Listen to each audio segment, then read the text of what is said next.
नमस्कार, देवभूमि के दंगल में आप सभी का स्वागत है। मैं हूं आपके साथ गरिमा वाजपेयी। आज बात कराएंगे पंचायत चुनाव जारी, हंगामा भारी।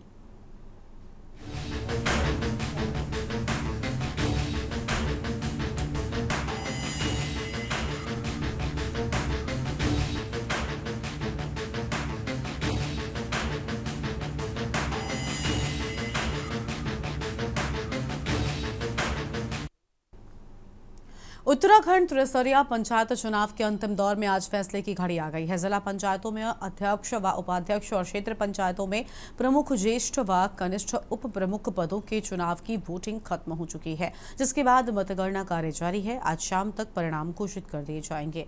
जिला पंचायतों में अध्यक्ष, उपाध्यक्ष और क्षेत्र पंचायतों में ज्येष्ठ और कनिष्ठ उप प्रमुखों के चुनाव की प्रक्रिया 11 अगस्त को नामांकन के साथ शुरू हुई। ऊधम सिंह नगर, चंपावत, पिथौरागढ़, उत्तरकाशी व टेहरी में जिला पंचायत अध्यक्ष पदों पर निर्विरोध निर्वाचन हो चुका है। शेष 7 जिला पंचायत अध्यक्ष पदों के लिए 15 प्रत्याशी मैदान में हैं। उपाध्यक्ष पदों के लिए चंपावत व पिथौरागढ़ में निर्वाचन निर्विरोध हुआ, जबकि ऊधम सिंह नगर में कोई नामांकन नहीं हुआ। अन्य 9 जिलों में 20 प्रत्याशियों के बीच जोर आजमाइश है। इसी तरह 79 क्षेत्र पंचायतों में प्रमुखों के 17 पदों पर निर्विरोध निर्वाचन हुआ है, जबकि 1 पद रिक्त है। बाकी 71 पदों के लिए 151 उम्मीदवार मैदान में हैं। ज्येष्ठ उप प्रमुख के लिए 152 और कनिष्ठ उप प्रमुख पद पर 132 प्रत्याशी किस्मत आजमा रहे हैं। जिला पंचायत अध्यक्ष व उपाध्यक्ष के लिए जिला पंचायत मुख्यालयों और प्रमुख, ज्येष्ठ व कनिष्ठ उप प्रमुख पदों के लिए क्षेत्र पंचायत मुख्यालयों में आज सुबह 10 बजे से मतदान शुरू हो गया था, जो दिन के 3 बजे तक चला और 3:30 बजे से मतगणना शुरू कर दी गई, जिसमें शाम तक परिणाम घोषित होने की पूरी संभावना है। तो वहीं चुनाव के दौरान दूसरी ओर भाजपा और कांग्रेस के बीच की नोकझोंक भी देखने को मिली है। नैनीताल जिला पंचायत अध्यक्ष पद की भाजपा प्रत्याशी दीपा धर्मवाल ने इस मामले में तल्लीताल थाना पुलिस को तहरीर भी दी है। उन्होंने कांग्रेस नेताओं पर मारपीट करने का आरोप लगाने के साथ ही 4 जिला पंचायत सदस्यों को गायब करने के प्रयास का आरोप भी लगाया है। आज इसी मुद्दे पर विस्तार से करेंगे बातचीत। खास मेहमानों का पैनल हमारे साथ में होगा, उससे पहले ये रिपोर्ट देखिए।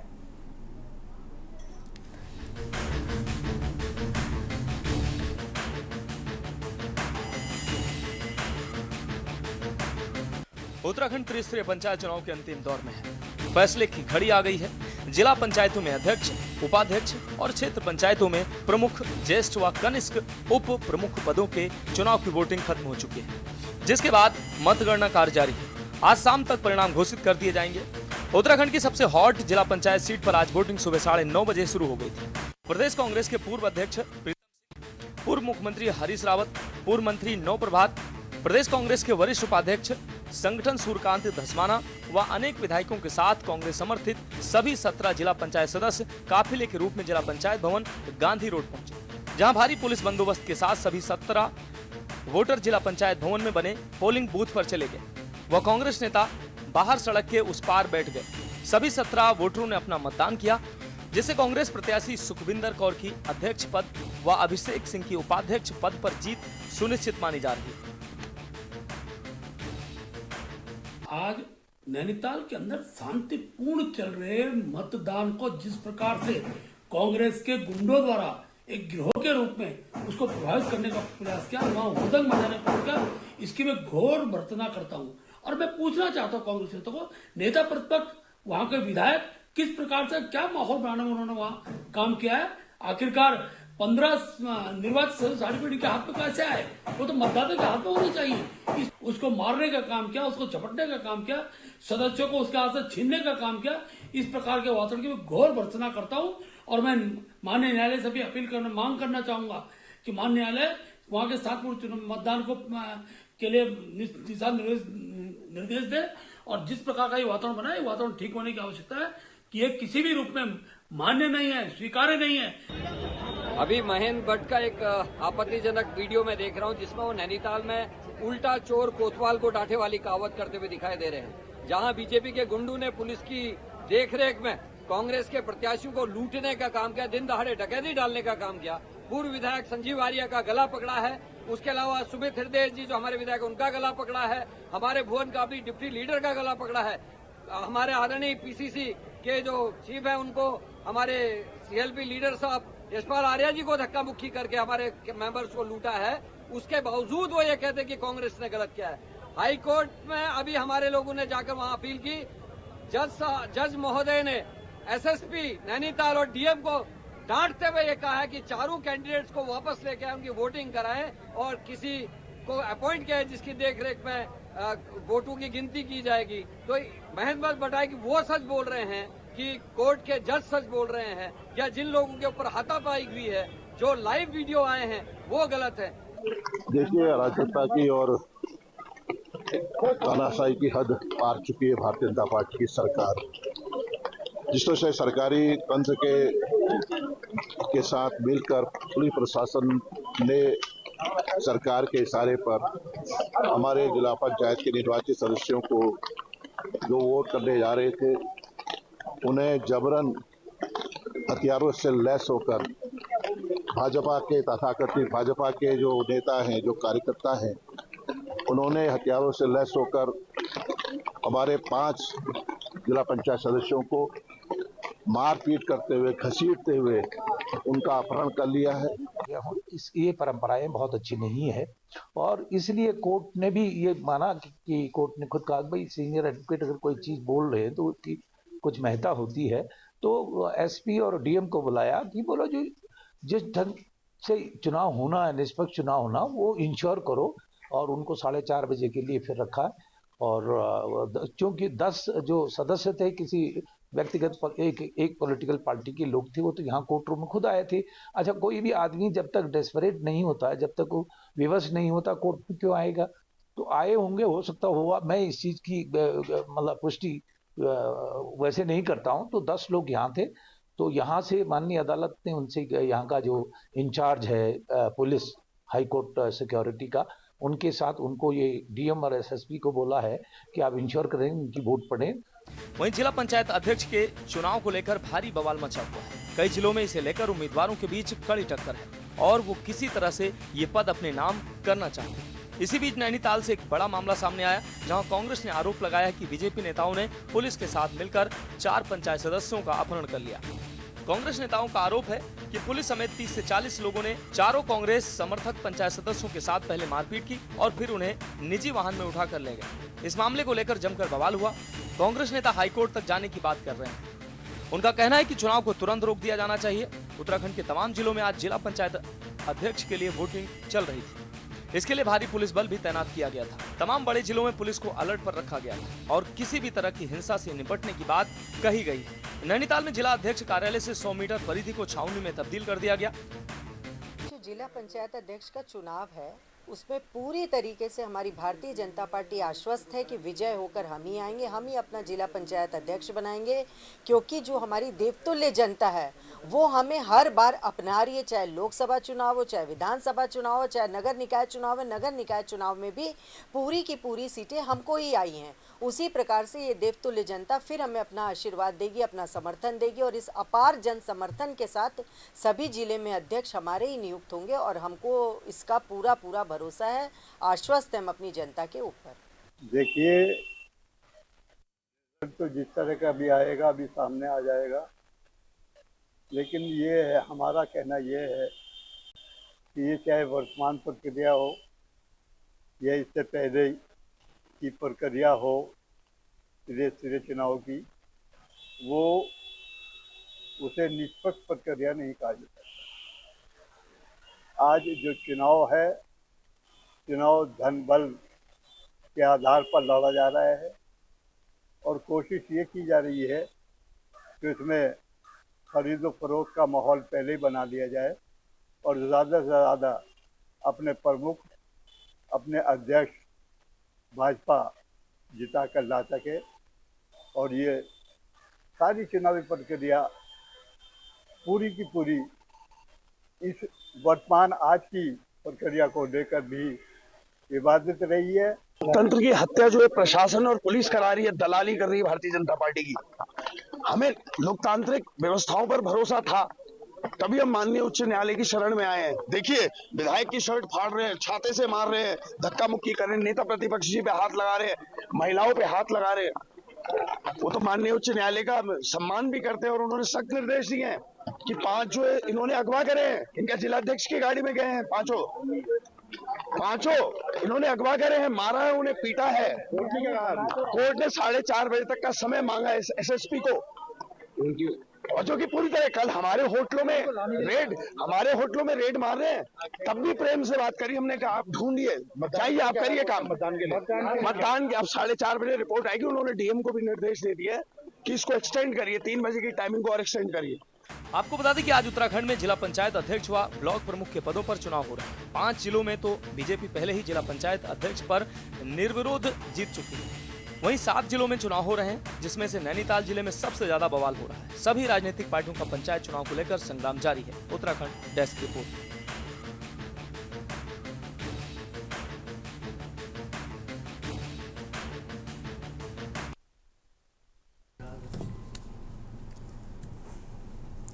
और इसी मुद्दे पर आज विस्तार से करेंगे चर्चा। खास मेहमानों का पैनल हमारे साथ में जुड़ चुका है। सबसे पहले इनसे आपको रूबरू कराते हैं। हमारे साथ में कमलेश रमन जी हैं, प्रदेश प्रवक्ता बीजेपी, आशीष सैनी प्रदेश प्रवक्ता कांग्रेस पार्टी, दीपक रावत केंद्रीय प्रवक्ता यूकेडी, और रिटायर्ड कर्नल कैलाश देवरानी जी हैं, अध्यक्ष यूएसएम की ओर से, अभिजय नेगी अधिवक्ता हाईकोर्ट, रतनमणि ढोबाल राजनीतिक विश्लेषक।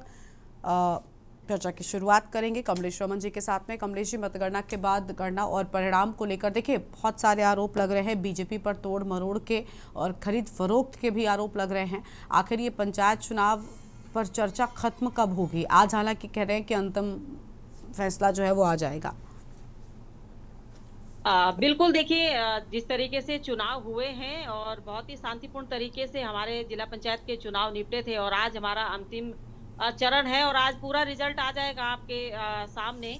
और जिस तरीके से आपने कहा कि हम पर आरोप लग रहे हैं, कांग्रेस का काम क्या है? सिर्फ आरोप लगाना ही तो है। आरोप लगाकर वो अपने आप को ये दिखाना चाहती है कि वो बिल्कुल साफ सुथरे हैं, बिल्कुल ईमानदारी से चुनाव लड़ते हैं, और यही काम रहा है उनका, सिर्फ आरोप लगाना, चाहे वोट को लेकर के हो, चाहे चुनाव को लेकर के हो, चाहे ईवीएम को लेकर के हो, चाहे विधानसभा की बात करूं, चाहे नगर निगम के चुनाव की बात करूं, और चाहे हम ये जिला पंचायत के जो चुनाव हुए इनकी बात करें, तो ये लोग सिर्फ आरोप ही लगाएंगे। आरोप के अलावा इनके पास कुछ है नहीं। और जिस तरीके से चुनाव हुआ है, और जनता ने देखिए साफ साफ, चाहे उसमें कांग्रेस को वोटिंग करी हो, चाहे भारतीय जनता पार्टी को करी हो, चाहे निर्दलीय को करी हो, तो जनता का जो फैसला है उसको मानना चाहिए।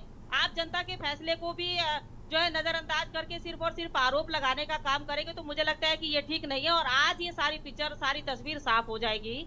पूरे उत्तराखंड के अंदर जिला पंचायतों को लेकर के जिस तरीके की कश्मकश लगाई जा रही है, जिस तरीके से आरोप पे आरोप लगाने का काम किया जा रहा है, एविडेंस कुछ नहीं है, सबूत कुछ नहीं है, खाली हल्ला मचा करके एक माहौल को बिगाड़ने की कोशिश की जा रही है। क्योंकि शांति प्रिय तरीके से जो चुनाव हमारे चल रहे थे, वो शायद बर्दाश्त ही नहीं हो रहा था इनसे कि किस तरीके से शांतिपूर्वक चुनाव होंगे। तो आज अगर मैं कहीं की भी बात करूं, अगर पूरे प्रदेश के अंदर अगर मैं बात करूं, कहीं पर भी हल्ला कौन मचा रहा है? हल्ला वही लोग मचा रहे हैं जो खुद गलत तरीके से, गलत लिप्त पाए जाते, वही लोग हल्ला मचा रहे हैं, वही लोग माहौल को खराब करने की कोशिश भी कर रहे हैं। क्या भारतीय जनता पार्टी के लोग हल्ला मचा का कहीं पर जहाँ भी? क्योंकि ऐसा तो है नहीं कि कांग्रेस बहुत ईमानदार और बहुत सीधी सादी है, भोली भाली जलेबी की तरह। लेकिन भारतीय जनता पार्टी हल्ला क्यों मचाएगी? भारतीय जनता पार्टी की ओर से तो हल्ला मचाने वाला काम किया जा रहा है, ऐसा बाकी विपक्षियों का कहना है। मैंने कहा ना कि कांग्रेस के पास कुछ और काम नहीं है, केवल हल्ला मचाना काम है। लेकिन एविडेंस और सबूत कहीं भी दूर तक नहीं दिखाई देते। खाली हल्ला मचाते हैं, लोगों को गुमराह करते हैं, भ्रम की स्थिति में डालने का काम करते हैं। जब इनसे एविडेंस मांगे जाते हैं तो एविडेंस इनके पास होते नहीं है। कि आज पूरी तस्वीर साफ हो जाएगी। और देखिए, ये लोकतंत्र है, लोकतंत्र में जनता जनार्दन जहां पर खड़ी होती है, जिसके साथ खड़ी होती है, उसके ऊपर हमें आक्षेप लगाना मुझे लगता है कि बिल्कुल गलत है, निराधार है और असत्य भी है। और क्योंकि ये चुनाव हो रहे हैं और आज शाम तक अब मुझे लगता है कि पूरी स्थिति अभी क्लियर, क्योंकि अब 4 बज चुके हैं, सारी स्थिति अभी थोड़ी देर तक और क्लियर हो जाएगी एक आध जगह पर। क्योंकि हमने बढ़त बनाई है, अधिकतर जगह पर 12 की जो सीटें हैं उनमें से अधिकतर सारी सीटें हमारे पास आई है, 10 से 11। और एक सीट पर अभी क्योंकि निर्णय आया है देहरादून में, यहाँ पर जो है हमारी कांग्रेस की प्रत्याशी और उपाध्यक्ष जीते हैं। पहले कांग्रेस के पास 3 सीटें हुआ करती थी, आज 1 ही सीट रह गई है। तो अब कम से कम, और भारतीय जनता पार्टी के पास 8 थी तो आज 11 है। तो हम तो बढ़त पर है, तो हम क्यों इस तरीके की बातें करेंगे और गलत करेंगे? और जनता जब आशीर्वाद भारतीय जनता पार्टी को दे रही है तो हम हल्ला क्यों मचाएंगे? ये बौखलाहट, ये निराशा तो कांग्रेस के अंदर है, और वो अपनी निराशा को जनता के सामने दिखा करके अपने आप को पाक साफ दिखाने की कोशिश कर रहे हैं। और जनता ये सारी चीजें देख रही है, जिस तरीके से हल्ला मचा रहे हैं, गलत बयानबाजी कर रहे हैं, या गलत तरीके से ये कह रहे हैं कि जी गुंडे ले गए, और या खरीद फरोख्त हो गई, क्योंकि कभी तो इनके पास ईवीएम का बहाना आ जाता है, कभी बैलेट पेपर में भ्रष्टाचार गलती हो जाती, कभी जनता के ऊपर लेकिन कमलेश जी, सवाल तो यही है कि आप कह रहे हैं कि हम क्यों हल्ला मचाएंगे, हम तो आगे हैं। आप आगे आई इसीलिए हल्ला मच रहा है। मैंने कहा अगर ये चीजें कांग्रेस की आ जाती तब ये हल्ला नहीं मचाते, तब बिल्कुल हाँ, सही चुनाव हो जाता। जब कांग्रेस जीत जाती है तो हल्ला नहीं मचाते, क्योंकि उनको लगता है बिल्कुल जनता ने इनको वोट दिया। जैसे ही भारतीय जनता पार्टी को वोट मिलता है इनको लगता है गलत तरीके से हो गया। तो ठीक ये है, कहीं अब आशीष जी से हम जवाब ले लेते हैं। आशीष जी से जवाब लेते हैं। कमलेश जी लौटेंगे आपके पास में। आशीष सैनी जी हमारे साथ में हैं, प्रदेश प्रवक्ता कांग्रेस पार्टी की ओर से। आशीष जी क्या कहना चाहेंगे? बीजेपी कह रही है कि हम आगे हैं, जनता ने समर्थन दिया है, तो फिर हम हल्ला क्यों मचाएंगे? क्योंकि पीछे है, शायद जीत नहीं मिल पाई, यही वजह है कि कांग्रेस पार्टी को मिर्ची लग रही है। हालांकि कुछ मामलों में बहुत सामने आई चीजें, इनके सियासी दांव पेच। लेकिन वैसे एक चीज मैं कहना चाहूंगी, भले ही वो आप कुछ भी कह लीजिए कि नैतिकता के लिए ठीक नहीं है, लोकतंत्र के साथ खिलवाड़ है, मजाक है, आपके ऊपर कौन सी बंदिशें हैं? देखिए, सबसे पहले तो मैं गरिमा जी ने जब अपना वक्तव्य शुरू किया तो उनके शुरू के वक्तव्य की 5 लाइनों से मैं पूरी सहमति देता हूँ। इन्होंने कहा कि चुनाव बड़े ही शांतिपूर्ण ढंग से निपट गया। सबसे पहले चुनाव शांतिपूर्ण ढंग से निपटा, उसके बाद भाजपा निपट गई। जब परिणाम आया, परिणाम में कांग्रेस के जिला पंचायत सदस्यों की संख्या ज्यादा आई और जो निर्दलीय हैं वह भी चुनाव लड़े और चुनाव जीते हैं। अब निर्दलीयों के पास एक अपना मन है कि वो किस व्यक्ति के साथ जाए, कौन प्रत्याशी हो, कांग्रेस का प्रत्याशी हो, भाजपा का हो, किसी के साथ भी जा सकते हैं, क्योंकि जिला पंचायत सदस्यों पर दल बदल कानून लागू नहीं होता है। वो किसी भी दल के साथ जा सकते हैं। भारतीय जनता पार्टी क्योंकि सरकार में है तो उन्होंने सबसे पहले तो कमलेश रमन जी को आज दरोगा नियुक्त किया अपने नैनीताल में। इन्होंने आते ही सबूत मांगे। इन्होंने कहा कि आप सबूत दो। भाई सबूत किसे देंगे? जांच अधिकारी को देंगे? आपने उत्तराखंड पुलिस के नौजवान, जिसमें हमारे घर के बड़े भाई, छोटे भाई, बच्चे, वो सब उत्तराखंड पुलिस में जिन्होंने संविधान की शपथ ली, आज भारतीय जनता पार्टी ने उन्हें पुनः, क्योंकि इससे पहले भी कई बार कर चुके हैं, पुनः कलंकित करने का काम किया है। आज उत्तराखंड की जनता पुलिस को भारतीय जनता पार्टी के प्रति जिस तरह से काम कर रहे हैं वो देख रही है। इससे पहले भी अनेक चुनाव हुए। गरिमा जी, बहुत बड़े शर्म की बात क्या है कि जब मतदान बूथ पर खड़ा होकर पुलिसकर्मी भाजपा के लिए वोट मांगता है, भाजपा के खिलाफ अगर आप वोट देंगे तो लाठी चलाता है। इन्होंने तो उत्तराखंड में पुलिस पर विश्वास समाप्त कर दिया। आज जिस तरीके से जो 10 सदस्य कांग्रेस के एक साथ जब जा रहे थे, छीना झपटी जिस तरीके से हो रही थी, और छीना झपटी कमलेश रमन जी ने नहीं की, महेंद्र भट्ट ने नहीं की, पुष्कर सिंह धामी जी ने नहीं की, पुलिस के लोग कर रहे हैं। पुलिस को आउट ऑफ टर्न का प्रमोशन जो मिलने वाला है, पुलिस को जो फायदा मिलने जा रहा है वो प्रमोशन में मिलेगा। उन्होंने कोई 2 नंबर के अपराध कर दिए होंगे तो उसमें संरक्षण मिलेगा, और इस तरह के काम ही पुलिस के अधिकारी को मिल सकते हैं, जिसके लालच में शायद कुछ पुलिसकर्मियों ने अपना ईमान और जमीर बेच दिया। ये जो हुआ है उत्तराखंड में, हम भाजपा को कुछ नहीं कहेंगे, लेकिन पुलिस ने जिस तरह से अपना ईमान समाप्त किया है, मुझे लगता है कि उत्तराखंड में संविधान नाम की चीज बची है। भारतीय जनता पार्टी के गली मोहल्ले के नेताओं के इशारे पर जिस तरह से कांग्रेस के लोगों को लगातार अपमानित करने का काम कर रहे हैं, याद रखिएगा कि वक्त बदलेगा। ये आप जनता की आवाज को दबाने का काम कर रहे हैं। जनता ने साफ मैसेज दिया कि जिला पंचायतों में कि कांग्रेस के सदस्यों की संख्या ज्यादा आई। आपके मुख्यमंत्री ने, मैं कोई कार्यकर्ता की बात नहीं कर रहा, मुख्यमंत्री ने अपने पोर्टल पे लिखा, जो लिखा वो झूठ था। आप झूठ क्यों बोल रहे हैं भैया? आप तो मुख्यमंत्री बने रहेंगे ना, इसमें दिक्कत कहाँ है? लेकिन आपने सबसे पहले तो पुलिस के इकबाल को समाप्त किया। आपने उत्तराखंड के अंदर राजनीति को इतना अधिक गिरा दिया कि जब आप चुनाव लड़ेंगे तो आपको पुलिस से भी लड़ना पड़ेगा। पुलिस में कौन है? आपके और हमारे घर के बच्चे ही तो हैं। आज आपने उन बच्चों का कैरियर में सवाल खड़ा कर दिया। उनके घर में जब जाएंगे तो उनके बच्चे, उनकी पत्नी, उनकी माँ देखेगी कि ये वो आदि भ्रष्टाचारी है जो इस तानाशाही सरकार के पक्ष में जनता का गला घोटने पर उतारे हुए। तो ये जो गंभीर विषय है, मेरे लिए उत्तराखंड के नागरिक होने के लिए मेरे लिए खेद का विषय है। कांग्रेस को बड़ी अजीब सी स्थिति महसूस हो रही है कि हम अपने क्षेत्र राज्य की जनता को एक अच्छा प्रशासन दे पाने में विफल रहे हैं।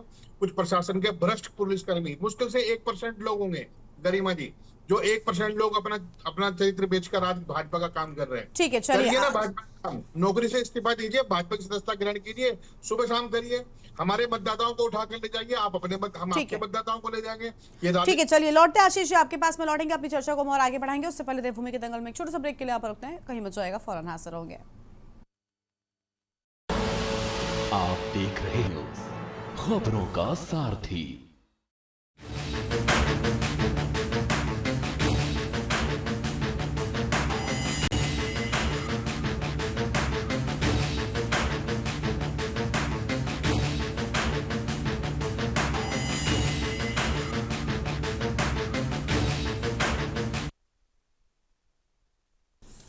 ब्रेक के बाद देवभूमि के दंगल में आप सभी का स्वागत है। खास मेहमान लगातार हमारे साथ में बने हुए हैं। दीपक रावत जी के साथ इस बार शुरुआत कर लेते हैं। केंद्रीय प्रवक्ता यूकेडी की ओर से हमारे साथ में जुड़े हुए हैं। दीपक जी, बहुत स्वागत आपका। दीपक जी, अभी थोड़ी देर में सब कुछ सामने हो जाएगा। जीत हार एक तरफ, लेकिन सही गलत एक तरफ होता है। क्या वाकई इस बार पंचायत चुनावों में जिसके हिस्से जीत मिलेगी, क्या वही सही भी होगा? देखिए गरिमा जी, मुझसे विपक्ष के नेता होने के नाते मुझसे ज्यादा आप पत्रकार होने के नाते आपको पता है कि इस पंचायत चुनाव में भारतीय जनता पार्टी ने अपने एड़ी चोटी का जोर लगा रखा है कि किस प्रकार से वो अपना साम दाम दंड भेद, चाहे वो शासन प्रशासन के थ्रू या बाहुबल के थ्रू, किस प्रकार से वो अपने आप को जीता हुआ दिखाए। इस राजनीति के दलदल में वो अपना कीचड़ में अपना कमल तो खिलाना चाहते हैं गरिमा जी, लेकिन शायद वो ये भूल जा रहे हैं कि उनके दामन में जो दाग लगेंगे उससे वो छोड़ा नहीं पाएंगे। जो उनका एक वॉशिंग पाउडर है ना, Bharatiya Janata party washing powder, जिससे वो किसी भी व्यक्ति को जो भी अपराध हो उसको वो धो देते हैं एक बार डुबकी लगवा के, और फिर वो साफ सुथरा हो जाता है। यदि उनको ऐसा लगता है कि वो जितने भी ऐसे जो काम कर रहे हैं राजनीति में सर्वोच्चता प्राप्त करने के लिए, तो उनको ये समझना पड़ेगा कि जनता जो है वो सब कुछ देख रही है। देखिए, जो घटनाक्रम अभी नैनीताल में हुआ है, चुनाव शांतिपूर्ण कराने का सारा जिम्मा शासन और प्रशासन का था। यदि पुलिस की मौजूदगी के बीच, चाहे कांग्रेस अगर आरोप लगा रही कि उनके 5 सदस्य गायब हुए, या स्वयं अगर कोर्ट ये कह रहा है, जज वहां के सीजेएम कोर्ट के कह रहा है कि आप तुरंत उनको उपलब्ध करवाइए, तो इसका मतलब यह है कि शासन प्रशासन में बैठे हुए लोगों ने अपनी ईमानदारी से अपनी नौकरी नहीं की। ऐसा कैसे संभव है? ये कौन सा गुंडा राज बना हुआ है? ये देवभूमि कहने के लिए भारतीय जनता पार्टी बोलती रहती है, और दत्तों जैसा काम इस प्रदेश में हो रहा है उनके शासन में। ऐसा कैसे संभव है? यदि किसी ने अगर कुछ भी आरोप, चाहे भारतीय जनता पार्टी पे लगे हों या कांग्रेस पे लगे हों, कोई भी यदि अपने वोट से वंचित किया जा रहा है कि वो अपना वोट कास्ट ना कर पाए, या उन्हीं लोगों को वोट दिया जाए जिसको प्रशासन या जो व्यक्ति बाहुबल के थ्रू वो करवाना चाहते हैं, यदि ये स्थिति लोकतंत्र में उत्पन्न होती है गरिमा जी, तो प्रश्न चिन्ह इस पूरी व्यवस्था पे पड़ता है। और व्यवस्था, शासन प्रशासन इस टाइम भारतीय जनता पार्टी संभाल रही है। भारतीय जनता पार्टी का नेतृत्व या स्वयं महेंद्र भट्टो इस बात से बच नहीं सकते हैं, स्वयं मुख्यमंत्री इस बात से बच नहीं सकते हैं कि यदि इस प्रकार का इस घटनाक्रम अगर घटित होता है, आज जब अंतिम चरण पड़ा हुआ है जहां पर सिर्फ वोटिंग होनी है और लोगों के निर्णय आने हैं पंचायत चुनाव में कि कौन जिला पंचायत अध्यक्ष बनेगा, कौन ब्लॉक प्रमुख बनेगा, कौन किस पद में सुशोभित होगा। लेकिन यदि इस प्रकार का घटनाक्रम जो दिख रहा है, ये आपके मीडिया के माध्यम से संपूर्ण भारतवर्ष में पता चल चुका है कि जिस सुचिता, राजनीति की सुचिता की बात भारतीय जनता पार्टी, चाल चरित्र चेहरे की बात भारतीय जनता पार्टी करती है, जब वो अपना साम दाम दंड भेद की नीति को अपनाती है, तो ये राजनीति के कीचड़ वो किस प्रकार से गंदा करने में लगी हुई है, ये स्पष्ट है। ये इसलिए आरोप नहीं है क्योंकि शासन में वो है। अगर 5 लोग लापता हुए हैं, 5 लोग अपना वोट दे नहीं पाए हैं, तो कोर्ट की वजह से 3 बजे का समय 4:30 बजे किया गया है, तो ये गलती किसकी है गरिमा जी? विपक्ष की गलती है, भारतीय जनता पार्टी की गलती हुई ना, शासन प्रशासन की गलती हुई। यदि आपको आरोपित करना है तो जो व्यवस्था संभाल नहीं पा रहे उन पे करिए, लेकिन नहीं, आप कह रहे हैं, आप विपक्ष पर आरोप लगा रहे हैं। तो यदि आप असफल हुए हैं या आपने जानबूझ के असफलता का ढोंग रचा है या व्यंग रचा है, तो कहीं ना कहीं पर ये जनता देख रही है। और जिस प्रकार के परिणाम आने वाले समय पे इस पूर्ण भारतीय जनता पार्टी की पूर्ण कोशिश के बावजूद भी लगातार उनके विपरीत जो माहौल बन रहा है, इसमें वो लगातार उनको बहुत ज्यादा भविष्य में नुकसान होना पड़ेगा। अगर आज क्षणिक भर में उनके वो जीत के ले भी आते हैं अपने जिला पंचायत को, लेकिन जो माहौल और जो मैसेज आम जनता पे गया है वो स्पष्ट गया है कि चाल चरित्र चेहरा की बात करने वाली भारतीय जनता पार्टी के स्वयं हाथ राजनीति के उस कीचड़ में सने हुए हैं जिससे वो बचने की बात करती रहती है। आपके पास में और मेहमान हमारे साथ में हैं रिटायर्ड कर्नल कैलाश देवरानी जी हैं, अध्यक्ष यूएसएसएम की ओर से।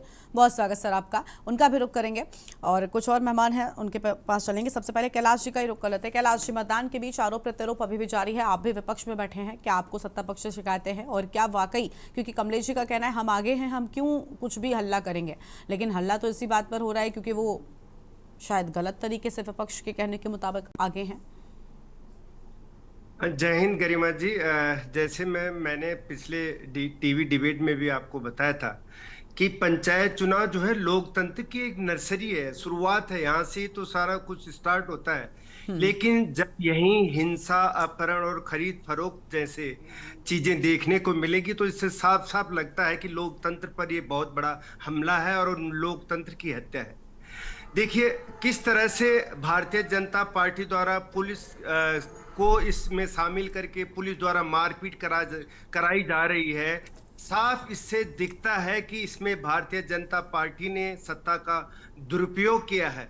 और मैं तो कहता हूं कि इसमें कहीं ना कहीं चुनाव आयोग की निष्पक्षता पर भी सवाल उठते हैं। आखिर वो क्यों दखलंदाजी नहीं देते? दखल देकर अगर वो नैनीताल की वोटिंग स्थगित करते तो हमको लगता है कि वास्तव में जो है चुनाव व्यवस्था हमारी किसी तरह से एक निष्पक्षता इसमें दिखाई दे रही है। बेताल घाट ब्लॉक में फायरिंग में एक ग्रामीण घायल हो गया।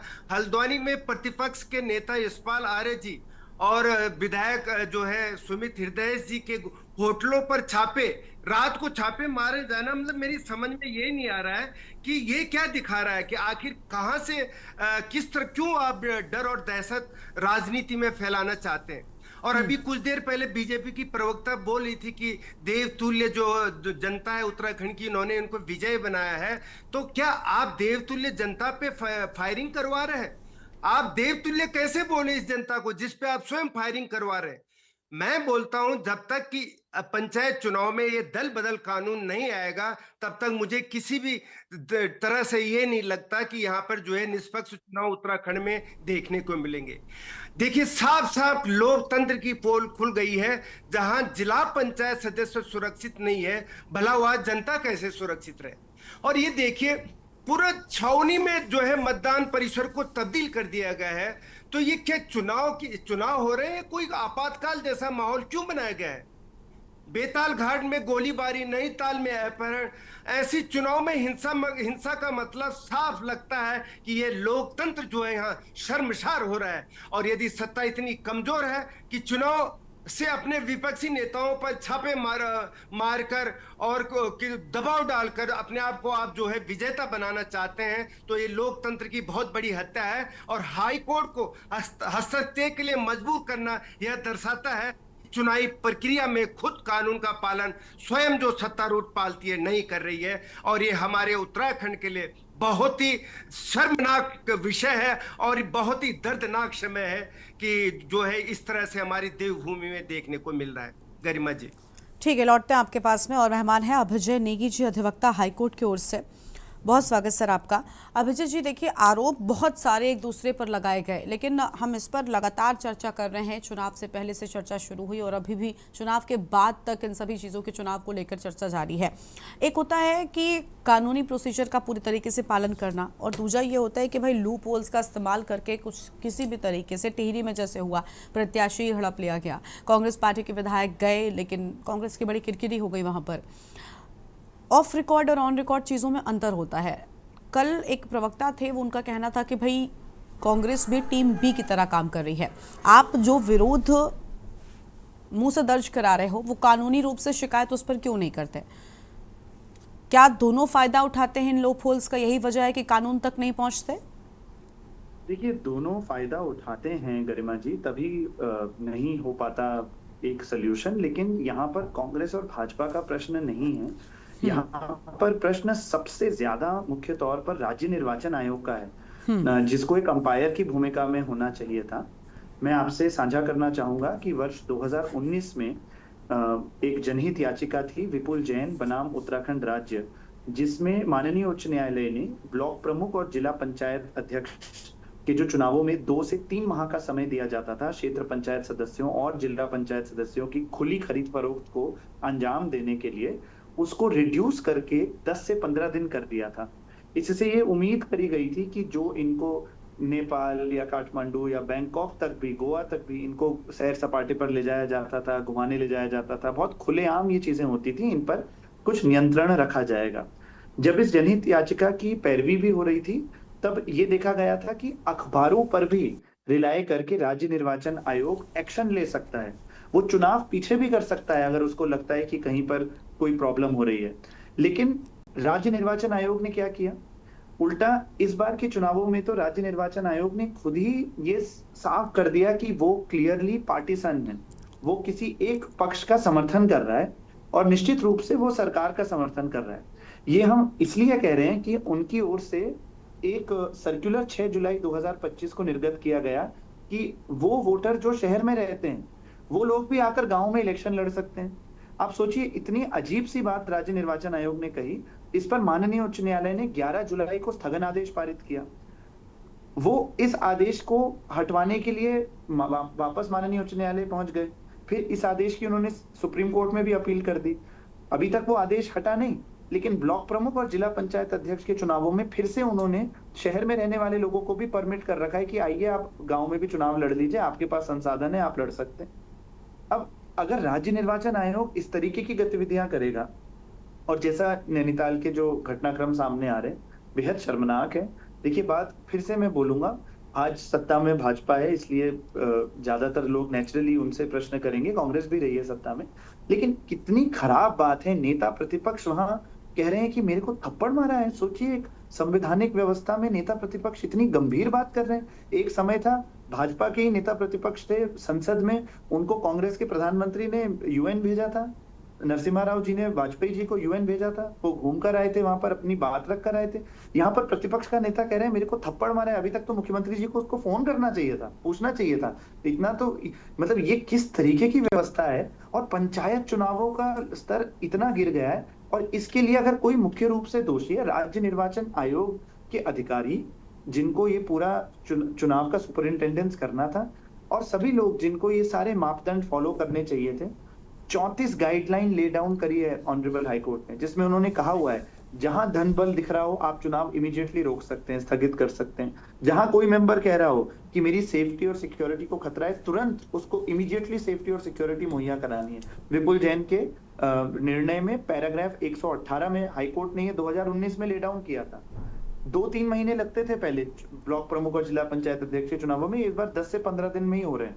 लेकिन आप सोचेंगे इन 15 दिनों में भी इस तरीके का नाटकीय घटनाक्रम हो रहा है, तो देखिए कोर्ट तो आदेश ही करती है ना, कोर्ट कोई पहलवानी तो नहीं करती। जज साहब लोग या हम लोग भी कोई उतर के तो नहीं जा सकते भाई पहलवानी करने, वो काम तो शासन प्रशासन का होता है। अगर राज्य निर्वाचन आयोग अपना सुपरिंटेंडेंस ऐसे त्याग देगा तो बहुत ये एक खराब स्थिति उत्पन्न करता है, और कहीं ना कहीं राज्य निर्वाचन आयोग की शुरुआत से ये भूमिका रही है। आप सोचिए, जिला पंचायत अध्यक्षों का आरक्षण भी इस बार पहले नहीं आया, हमेशा पहले आ जाता है। अध्यक्षों का आरक्षण क्या होगा, ब्लॉक प्रमुख का आ गया, सभी सीटों का आ गया।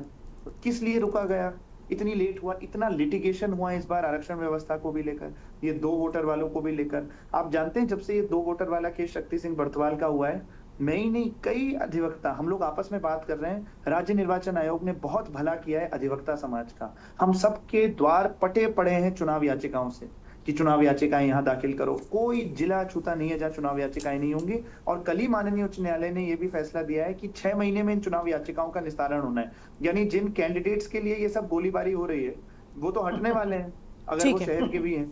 तो आप सोचिए कितनी खराब स्थिति है ये एक लोकतांत्रिक व्यवस्था के लिए, और इसके लिए केवल और केवल राज्य निर्वाचन आयोग दोषी है। उसके अधिकारियों को हमें जो है इस पर कार्रवाई होनी चाहिए और इनके ऊपर एक्शन होना चाहिए। ठीक है, बहुत अच्छी बातें आपने कही। मुझे लगता है राजनीतिक एंगल से हटकर थी ये बातें, और अगर ये बातें राज्य निर्वाचन आयोग सुन रहा है तो ज़रूर उससे एक्शन लेना चाहिए। सदनमणि ढोभाल जी हमारे साथ में हैं। ढोभाल जी, देखिए राजनीति चलती रहती है, कभी कोई दल सत्ता में आएगा, कभी कोई दल, लेकिन राज्य निर्वाचन आयोग से अगर जनता का भरोसा उठा तो वो अपने आप में लोकतंत्र के साथ मजाक या जो शब्द विपक्ष इस्तेमाल करता है कि लोकतंत्र की हत्या कहलाएगा। नहीं लगता आपको कि राज्य निर्वाचन आयोग को आगे आकर बड़े कदम उठाने चाहिए, क्योंकि आखिर में जिस संस्था पर दोष आ रहा है ना वो राज्य निर्वाचन आयोग है। गरिमा, देखिए आप भी ठीक कह रही हैं, और अभी जो नेगी जी जो एडवोकेट हैं वो कह रहे थे, मैं उनसे पूरी तरह से सहमत हूँ। लेकिन इस राज्य निर्वाचन आयोग से आप इस कोई उम्मीद नहीं कर सकते हैं। इसके अलावा पूरा चुनाव में जो कुछ उनका खेल रहा है, और वो भी इसलिए कि वो तो सत्ता के उपकृत किए हुए लोग हैं जो राज्य निर्वाचन आयोग में बैठे हुए हैं, तो उनको यही करना था, इसीलिए उनको उपकृत भी किया गया है। वो जो ऋण है उसको चुकाने की कोशिश कर रहे हैं।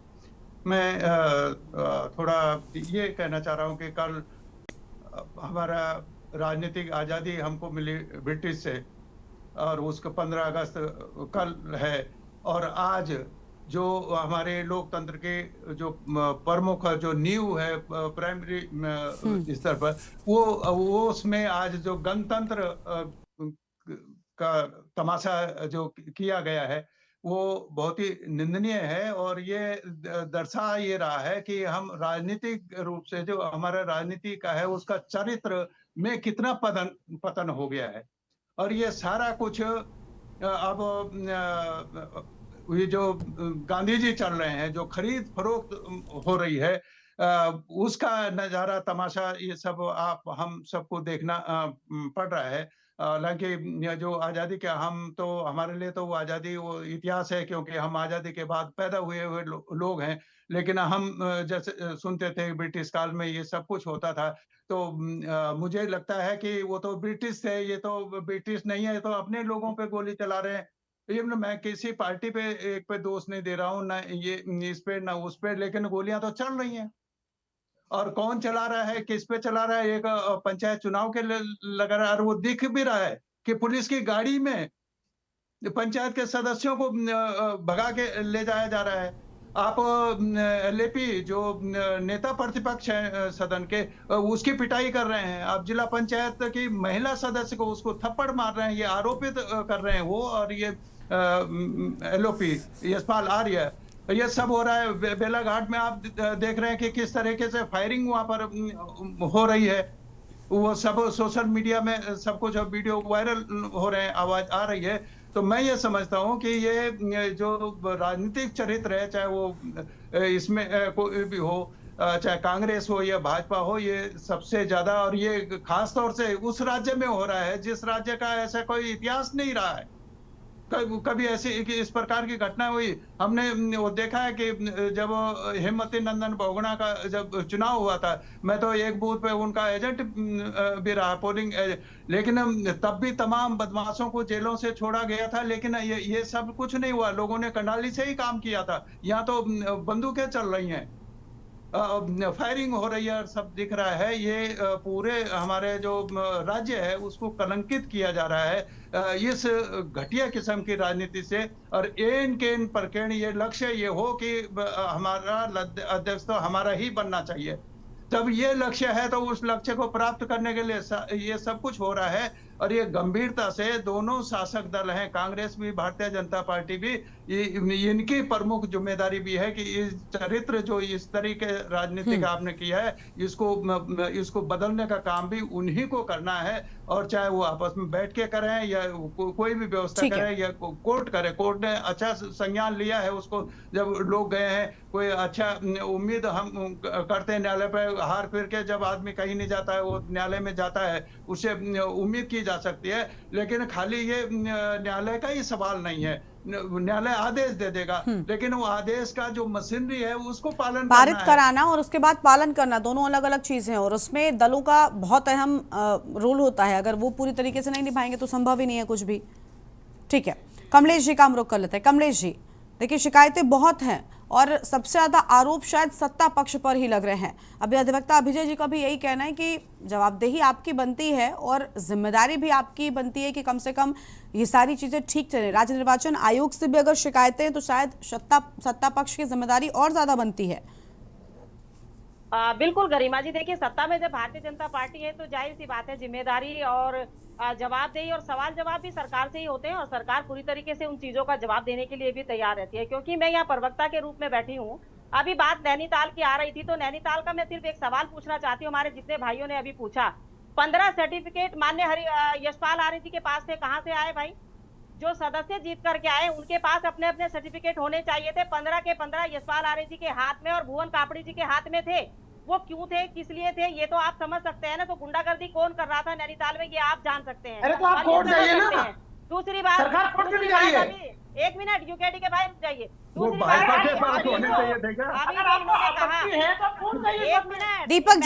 दीपक जी थोड़ा सा एक एक करके। हाँ दीपक जी, आपके पास भी आ रही हूँ। आप मुझे बताइए कि यूकेडी इतना उछल कूद कर रही है, यूकेडी का एक भी मेंबर, दीपक जी प्लीज सरकार में जाइए, चुनाव आयोग जाइए ना। यूकेडी का काम है दूसरे की शादी में निभाना। एक मिनट भाई, हम इस प्रदेश के हैं। ज्यादा अति उत्साहित मत होइए, ज्यादा अति उत्साहित मत होइए। आपको एक मेंबर, एक जिला पंचायत, एक बीडीसी तक नहीं दिया जनता ने, ये सोच लीजिए। बड़ी आप क्षेत्रीय दल आपको इस बात का दुख है क्या? वो 15 सर्टिफिकेट आपके पास नहीं थे करने के लिए? आपको इस बात का दुख है क्या? आप 15 सर्टिफिकेट आपके पास नहीं थे? एक सेकंड आप समझ लीजिए। अब मेरा दूसरा सवाल है कि अगर कांग्रेस के पास बहुत ज्यादा मोमेंटम आया, जनता ने इनको चुनने का काम किया, तो भाई इन्होंने 89 प्रमुखों में से केवल 7 ही को क्यों उतारा मैदान में? पूरे पे क्यों नहीं उतारा अपने प्रमुखों को इन्होंने? और 12 जिला पंचायत की आपको सारी शिकायतें दूसरे दलों से हैं। मैंने आपसे जो सवाल किया उसका तो आपने जवाब ही नहीं दिया। जिम्मेदारी, जवाबदेही, ये सारे शब्द आपको सुनाई नहीं दिए। क्या कहा गरिमा जी? मैंने आपसे जो सवाल किया कि भाई आपकी जिम्मेदारी, आप सत्ता पक्ष में हैं, ज्यादा बनती है, आपने उसके लिए क्या किया? जनता अगर चुनाव आयोग पर विश्वास नहीं करेगी तो आपको लगता है चुनावों का कोई महत्व रह जाता है? सरकार की जिम्मेदारी बनती है। आज प्रीतम सिंह जी जो 7 मेंबर के लेकर के गए थे, वो भी तो गाड़ी में बिठा करके हिमाचल के कैंप में लेकर के गए थे। वो गुंडागर्दी नहीं थी?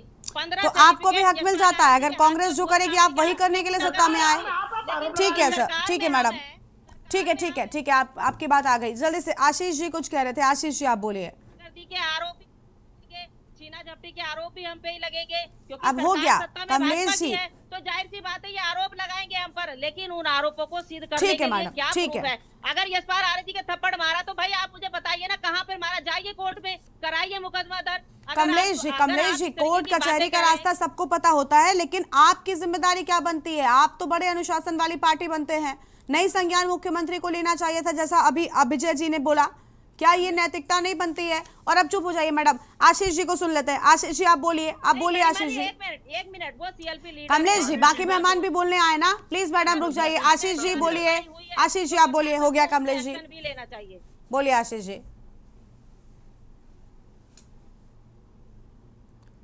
अनम्यूट कीजिए सर, आशीष जी अनम्यूट कीजिए, आपकी आवाज नहीं आ रही है। देखिए, सबसे बड़ी समस्या चुनाव कराए जाने की प्रक्रिया और सरकार की मंशा पर है। एक भारतीय जनता पार्टी है, एक राज्य की सरकार है।